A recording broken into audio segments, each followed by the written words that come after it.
बेटा last lecture में हम लोगों ने रे डायग्राम सीख लिए थे, लेंस की इमेज बनाना सीख लिया था, राइट। इसके आगे तो हमने कुछ नहीं सीखा था। आज मेरे हिसाब से एनसीईआरटी खत्म हो जाएगी और कुछ अच्छे क्वेश्चंस भी खत्म हो जाएंगे।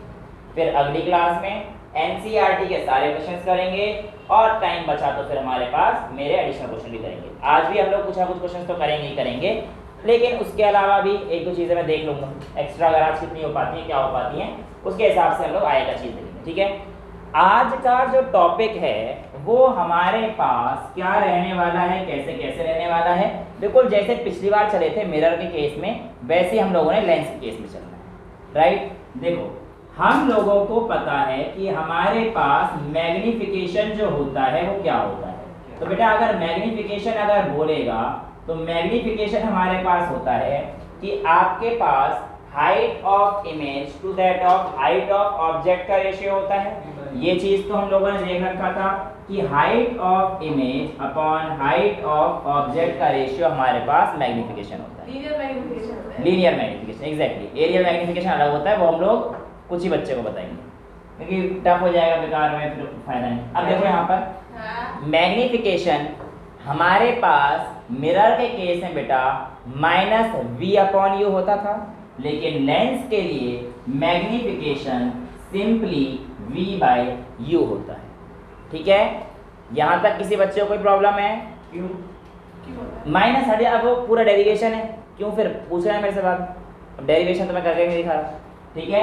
उसके बाद आपके पास आपका आता है लेंस फॉर्मूला। क्या आता है? Lens formula. वैसे इस फॉर्मूला को हम लोग थिन लेंस फॉर्मूला भी बोलते हैं। इसके केस में हमारे पास 1/f = 1/v - 1/u आता है। यहाँ तक चीज़ें क्लियर है? क्योंकि हमारे पास जो मिरर हमने पढ़ा था वहाँ पे क्या था, बस 1/v + 1/u था, बाकी सारी चीज़ें सेम है। f focal length of lens, v image distance, u object distance. जिस तरीके से हमने वहाँ पर चीज़ें देखी थी कि कॉन्वेक्स मिरर के लिए फोकल लेंथ पॉजिटिव होता है, ऐसे ही कॉन्वेक्स लेंस के लिए हमारा फोकस पॉजिटिव, कॉनकेव के लिए हमारे पास जो हमारा फोकस होता है वो हमारा नेगेटिव, राइट। ये मैं अभी एक बार और बता दूंगा बेशक से आपको, साइन कन्वेंशंस बेशक से मैं एक बार और दोबारा बता दूंगा। वैसे तो आपको आ जाने चाहिए बट फिर भी सिंपलिसिटी के लिए बता दूंगा। इसके बाद हमारे पास एक टॉपिक आता है पावर ऑफ अ लेंस। देखो बेटा पावर का मतलब क्या होता है लेंस का, पहले इस चीज को समझते हैं। अब तो ठीक चल रही है, चलो इधर देखते हैं। Power of a lens, power of a lens होता है कि कितनी एबिलिटी से हमारा कोई भी लेंस लाइट को कन्वर्ज या डाइवर्ज कर सकता है। क्योंकि हमें पता है हमारे पास लेंस दो टाइप के थे। कॉनकेव लेंस हमारे पास कैसा लेंस था, डाइवर्जिंग लेंस था। तो वो एबिलिटी लेंस की जिससे बेटा वो लाइट को डाइवर्ज कर सके वो उसकी पावर है। ऐसे ही कन्वर्जिंग लेंस आएगा, वो एबिलिटी जिससे वो कन्वर्ज कर सके वो उसकी पावर है। और power of a lens is simply defined as ratio inverse of focal length. क्या होता है? फोकल लेंथ का इनवर्स। पावर को जिसमें नापा जाता है वो नापा जाता है डायोप्टर में, ठीक है। पावर को किसमें नापा जाता है? डायोप्टर में। और याद रहे यहाँ पे आप अपने आंसर्स मीटर में देंगे, सेंटीमीटर वगैरह में ना दें, ठीक है। फोकल जनरली ऐसा ही हमारे पास डायोप्टर आती है, वो इन मीटर के लिए आती है, नॉट सेंटीमीटर।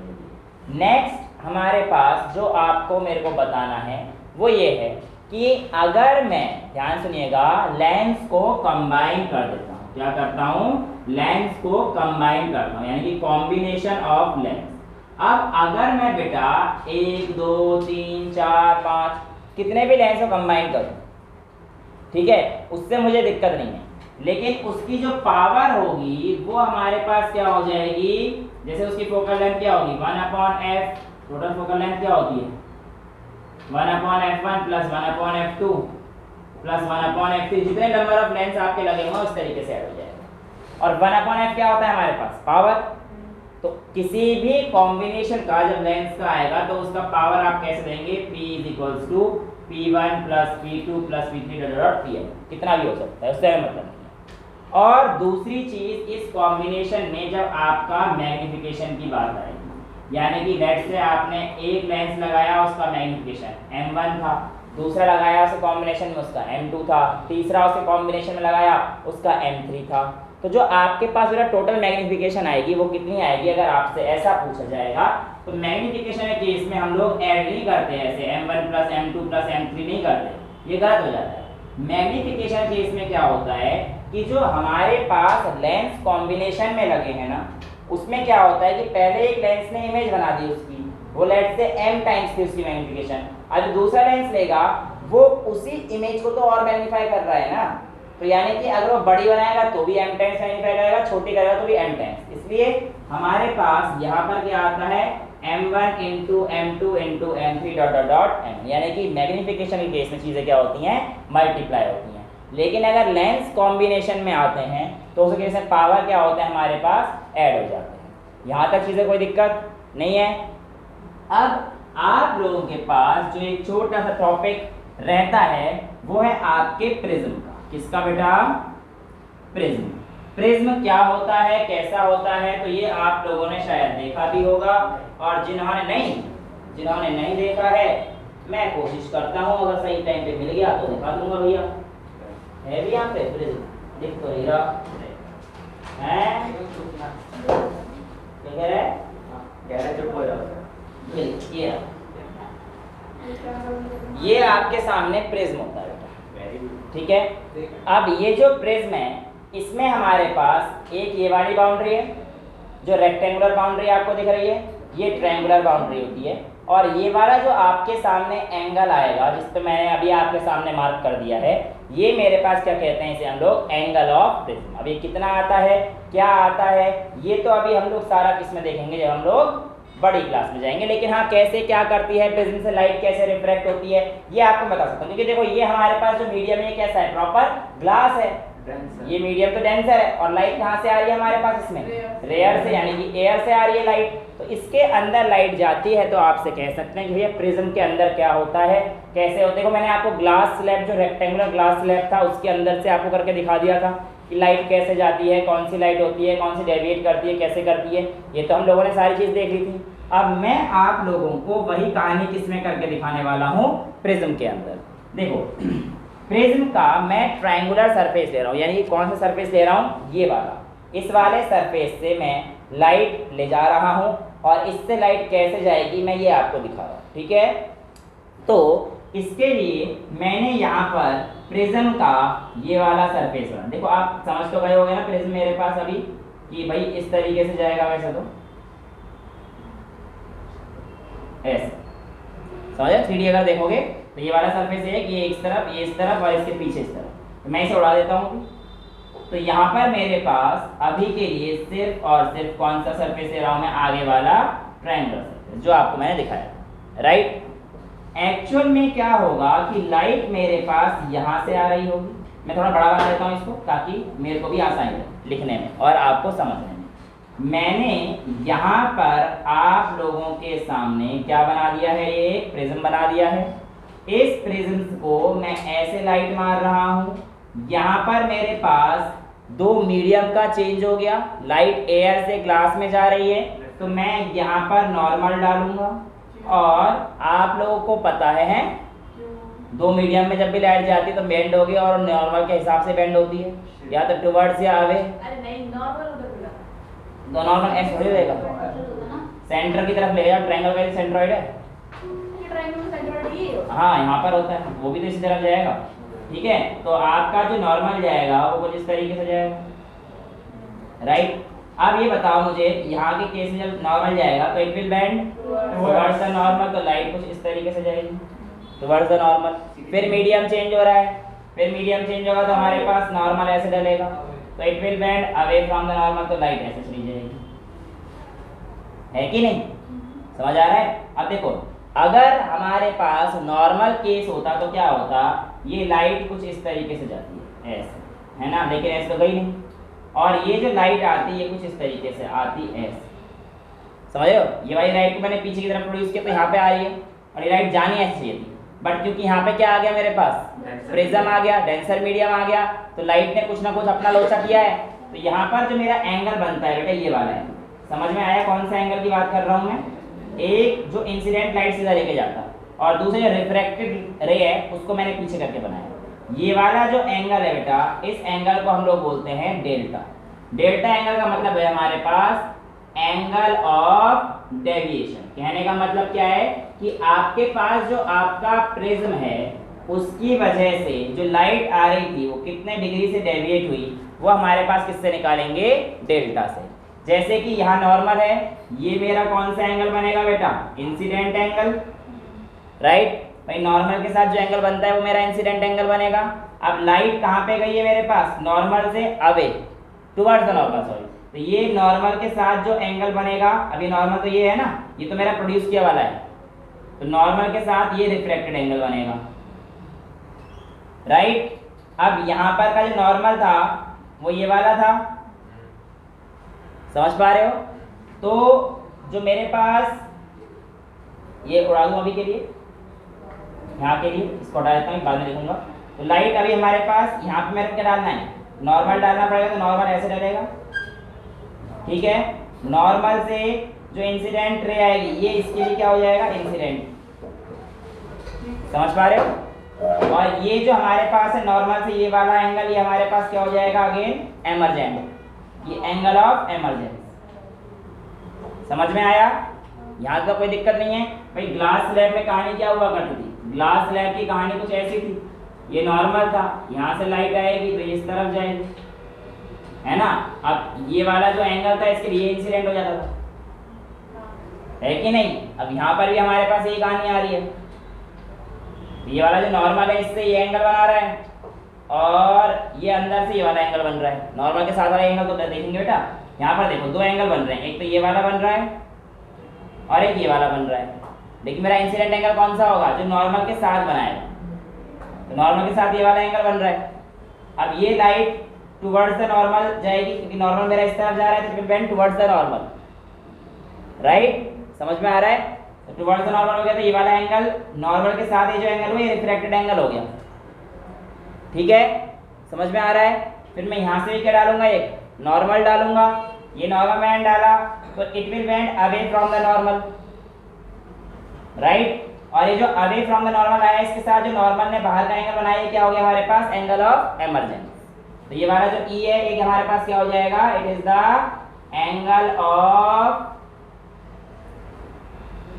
एमर्जेंस या इमर्जेंस, ठीक है। तो प्रिज्म में इस तरीके की कहानी होती है। फिर मैं क्या कर रहा हूँ कि जो मेरा एंगल ऑफ एमर्जेंस था बेटा, ये वाला, ये जिस लाइन को गया है इसको मैंने पीछे प्रोड्यूस किया, और जो इंसिडेंट राइट थी अगर वो जिस तरीके से जाती उसको मैंने प्रोड्यूस किया। उनके बीच में जो एंगल बनेगा ये वाला, इस एंगल को मैंने क्या एंगल बोला? एंगल ऑफ डेविएशन, यानी कि लाइन कितना डेविएट हुई है वो हमारे पास इस तरीके से आता है। तो ये आपके पास किसकी कहानी थी? एक ट्रायंगुलर प्रिज्म की कहानी थी। समझ में आया? इस किसको नहीं आया? हाँ सर, एक तीन साइड वाला भी तो होता है। हाँ, तीन साइड का ही तो है। कहाँ चार साइड है? तो तीन साइड के। ये देख, एक रेक्टेंगुलर फेस, दूसरा रेक्टेंगुलर फेस, तीसरा रेक्टेंगुलर फेस, ये रहा। ये सर जैसे पिरामिड टाइप होता है। वो लंबा वाला जो होता है वो नहीं है मेरे पास अभी।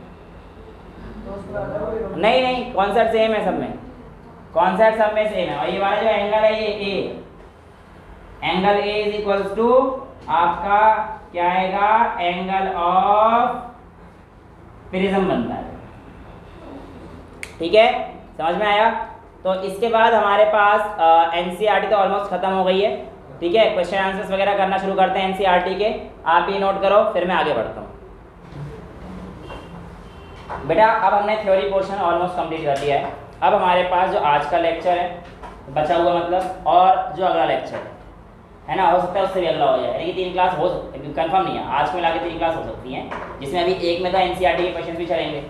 आज एग्जाम्पल्स वगैरह सारे खत्म कर लेंगे, इन टेक्स्ट और एग्जाम्पल्स, राइट। पीछे तक के तो हमने सारे कर लिए थे मैग्नीफिकेशन से पहले के, कुछ रह तो नहीं गया था मेरे हिसाब से। अगर कोई चीज़ रह जाती है तो आप बता दिया करो, हाँ जी मेरे हिसाब से रह नहीं करते। अब मैं हूँ एग्जाम्पल नंबर 9.3 पर। ये कहता है अ कॉनकेव लेंस, पहले मुझे लेंस कौन सा है, क्वेश्चन करने का तरीका देखना, अपने आप आराम से छोड़ दोगे फिर numerical. A concave lens has focal length of 15 centimeter. Exactly. F is equals to minus 15 centimeter. पूछा है at what distance, यानी कि हमसे यू पूछा है should the object from lens be placed so that it forms an image at 10 centimeter mirror lens from the lens? From the lens मतलब lens से इधर, तो इसका मतलब हमारे पास v क्या होगा? माइनस, ठीक है। और आगे कहता है also find the magnification produced by the lens. ये क्वेश्चन है, कोई क्वेश्चन है, कोई कलंक क्या? कलंक नहीं बोलेंगे, क्वेश्चन बोलेंगे, थोड़ा कम लेवल, ऐसा नहीं बोलते भाई। सर ये देखो क्या बोल रहा है, बायोलॉजी का कलंक। अब कलंक तो तुम भी पढ़ा रहा हो ना फिर मैंने कुछ कहा? हाँ, अब देख लो भाई, क्या फॉर्मूला लगाना है? 1/f is equals to 1/v minus 1/u। और उनके ऐसे भी solve 1/-15 is equals to 1/-10 minus 1/u। ये इधर आके प्लस में हो जाएगा, तो minus 1/15 plus 1/10 is equals to 1/u, right. इसको सॉल्व करोगे तो u की वैल्यू बता देता हूँ 30 आई है, -30 सेंटीमीटर। सॉल्व करना ऐसे लेना तो आता ही है तुम लोगों को। हाँ, तो u is equals to -30 centimetre, ये आ गया। और क्या पूछा था हम लोगों से बेटा? मैग्निफिकेशन। समझ में आ गया कैसे आया? फॉर्मूला लगाना है और ये वैल्यू दे रखी है और इसमें डालना है। नेक्स्ट हमसे पूछा था मैग्निफिकेशन। मैग्निफिकेशन की जो वैल्यू होती है बेटा, ये हमारे पास क्या होती है? Simple v/u। v/u से मेरा क्या मतलब है कि v की वैल्यू कितनी आई थी बेटा मेरे पास? 1/3 है। v की वैल्यू कितनी आई थी? -10, u की वैल्यू -30। ये चला गया 1/3, यानी कि इस बार जो पॉजिटिव आई है वैल्यू कैसी बनेगी? Virtual and erect and of the smaller size और above the principal axis. Concave में तो छोटी बनती है। हाँ, छोटी मतलब आ भी तो रहा है ना केस, है ना? तो समझ में आ गया। तो ये आपके पास कहानी थी। 0.33 आ रहा है, आंसर सही है, कोई दिक्कत नहीं। 0.33 मतलब इसको कर देगा 0.33 आएगा, ठीक है। नेक्स्ट, अच्छा मुझे बताओ मैग्निफिकेशन की कोई यूनिट होगी क्या? तो आप कहना मैग्निफिकेशन की कोई यूनिट नहीं होती है, ठीक है। मैग्निफिकेशन की कोई यूनिट नहीं होगी। क्यों नहीं होगी बेटा? कि दोनों सेम रेशियो ही हैं, v भी डिस्टेंस है और u भी डिस्टेंस है। दो सेम रेशियो को हम लोग निकालेंगे तो वो डायमेंशनलेस या फिर यूनिटलेस आएगा, इसलिए मैग्निफिकेशन की कोई यूनिट नहीं होती है। तो मैग्निफिकेशन इज यूनिटलेस। मिटा दूं इसको, समझ में आ गया। एग्जाम्पल नंबर 9.4 की तरफ चलते हैं बच्चा पार्टी। 9.4 हमसे कहता है अ 2 सेंटीमीटर टॉल ऑब्जेक्ट, यानी कि हमें क्या दे रखी है? Height of object. A 2 centimetre tall object is placed perpendicular to the principal axis of convex lens of focal length 10 centimetre. कैसा लेंस दिया था हमें? कॉन्वेक्स लेंस दिया था, और इसीलिए कॉन्वेक्स लेंस के लिए मैंने फोकस क्या लिया है? प्लस का ले लिया है, ठीक है। आगे कहता है the distance of object from the lens is 15 centimetre. You हमें कितना दे रखा है? ये find nature, position and size of image, also find its magnification. Size of image भी निकालना है, नेचर, पोजीशन। तो बहुत सिंपल क्वेश्चन है, कोई दिक्कत ही नहीं है। 1/f is equals to 1/v minus 1/u। आपके पास 1/f 1/10 आएगा, 1/v आपको निकालना है, माइनस 1/v माइनस 1/15 ऐसे हो जाएगा, माइनस माइनस प्लस हो जाएगा, तो इसको हटा के प्लस लिख सकता हूँ यहाँ पे सिंपल। इसको इधर लेके आ जाओ, तो हमारे पास 1/v is equals to 1/10 minus 1/15। इसको सॉल्व करेंगे तो +30, ठीक है। सेम क्वेश्चन दे दें, कोई दिक्कत नहीं। और हमसे क्या पूछा था बेटा? Height of image, object they रखा है इमेज। अब देखो बेटा ध्यान से सुनो, इधर हमें फॉर्मूला पता था, मैग्निफिकेशन बराबर होता था height of image upon height of object, और ये बराबर हुआ करता था v/u फॉर लेंस। अगर ये चीज मिरर में होती है -v/u हो जाता। अब हमारे पास हाइट ऑफ ऑब्जेक्ट दे रखी है, ये पूछा है, तो ठीक है मैं इस फॉर्मूले का इस्तेमाल कर सकता हूँ, राइट। हाइट ऑफ इमेज मेरे को निकालना है, हाइट ऑफ ऑब्जेक्ट में 2 सेंटीमीटर दे रखा है, मेरे पास v 30 सेंटीमीटर है, और मेरे पास u हमारे पास 15 है माइनस, राइट। तो ये हमारे पास आ गया 2। Height of image is equals to -4। और मैग्निफिकेशन आप किसी फॉर्मूले से निकाल लो, चाहे v/u से निकाल लो, चाहे इससे निकाल लो, -2 यानी देखो height of image upon height of object, यानी कि -4/2 और ये आपके पास कितना आ जाएगा -2। मैग्निफिकेशन -2 यानी कि रियल और इन्वर्टेड बनी है और 2 टाइम्स लार्जर बनी है। मैग्निफिकेशन 2 का मतलब क्या है? लार्जर। 1 होता है तो सेम साइज का और 2 होता है तो लार्जर बनी है। ठीक है, तो ये क्वेश्चन आप लोगों के सामने आ चुका है। नेक्स्ट पावर ऑफ लेंस का क्वेश्चन है। इन टेक्स्ट क्वेश्चन हमसे कहता है define 1 dioptre of power of a lens. क्या बोलता है भैया? एक डायोप्टर का मतलब क्या है? बताइए। क्या बना? एक डायोप्टर का मतलब क्या है? तो आप कहोगे सर ये बताना चाह रहे हैं हमारे पास power is equals to 1 dioptre, right? यानी कि 1 पावर जब 1 होगी, पावर इज इक्वल होती है 1 अपॉन फोकल लेंथ, है ना? और एक पावर 1 है तो इसका मतलब हमारे पास फोकल लेंथ कितनी आ जाएगी? 1/1 यानी कि 1। और मैंने क्या कहा था कि लेंथ हमेशा किस में रखनी है? फोकल लेंथ मीटर में। इसीलिए 1 डायोप्टर जब किसी भी लेंस की पावर होगी तो वो पावर है जब उस लेंथ की फोकल लेंथ कितनी होगी? 1 मीटर के इक्वल हो। समझ में आ गया? सिंपल सा था। नेक्स्ट कहता है अ convex lens forms a real and inverted image. कैसी इमेज बनाई है उसने? Real and inverted image. ठीक है, लेंस हमें कैसे दे रखा है? कॉन्वेक्स। आई कहता है of a distance of 50 centimetre from it, यानी कि forms image of an object needle, ठीक है, of u is equals to -50। आई क्या कहता है? Where the needle to be placed in front of convex lens if the image is equal to the size of object. क्या बोला? जो भी है। हाँ, तो बिल्कुल ठीक है, डायरेक्ट भी हो गया तुम लोगों को, तुम्हें पता ही है। u हमारे पास 50 दे रखा है ना? यानी कि इसका सेंटर ऑफ कर्वेचर आपको कितना मिल गया? 50। क्योंकि देखो केस यही था ना, लेंस के केस में उसने बोला है इमेज रियल और इन्वर्टेड बनी है, यानी कि ये f1 और ये 2f1 है। यहाँ पे जब ऑब्जेक्ट हुआ करता था सेम साइज की कहानी f2 और 2f2 पे हुआ करती थी, याद आ रहा है? तो ऐसे केस के लिए हमारे पास जो वैल्यू आएगी ये हमें पता है कि ये हमें कितना दे रखा है? 50। तो फोकल लेंथ कितनी हो गई इसकी? 25 और f इज इक्वल्स टू +25। और भी कुछ पूछ सकता था आपको, ऐसे क्वेश्चंस भी आ सकते हैं जहाँ पे अगर देखिए फिर f दे रखा है, v का हमें पता ही नहीं है, अभी v पूछा है ना, तो आपके पास f कितना हो गया? +25। और आपसे पूछा था where is the needle place in front of convex lens if the image is equal to that. तो ठीक है, निडल कहाँ पे प्लेस है? तो एट c पे, यानी कि 50 पे ही है। ठीक है, तो 50 सेंटीमीटर पे यहाँ पे इमेज बनी थी इसकी। इमेज यहाँ पे बनी थी, हमें ये दे रखा था, ये दे रखी थी, हाँ इमेज बनी है ना ये फ्रॉम इट। तो u पूछा था, तो u भैया सेम साइज कब बनते हैं? जब बिल्कुल c पे होता है। तो ये एट c है तो c 50 दे रखा है, इसका फोकल लेंथ आपको 25 मिल जाएगा, है? v तो +50 आएगा ना बेटा? हाँ प्लस, सॉरी कोई बात नहीं। ठीक है, अच्छा आगे क्या दे रखा है? Also find the power. तो हमें फोकल लेंथ कितनी मिल गई इसकी? 25। Power is equals to 1/50 centimetre है ये, हाँ, तो 1/50 नहीं, फोकल लेंथ कॉन्वेक्स है, फोकल प्लस का जाएगा, तो power is equals to 1/25, right? लेकिन ये किसमें? सेंटीमीटर में। मैंने क्या बोला था? मीटर में। तो क्या करेंगे?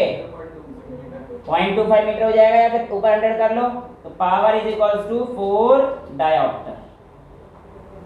समझ में आ गया ना भैया? सेंटीमीटर में इसको मीटर में कन्वर्ट करूंगा तो 0.25 हो जाएगा, पॉइंट आऊंगा तो क्या हो जाएगा? ऊपर की तरफ 100 आ जाएगा ना, तो 20 ये ऐसे हो जाएगा इन मीटर। तो हमारे पास पावर कितनी आ जाएगी इसकी? 4 डायोप्टर आ जाएगी। Find the power of a convex lens of focal length 2।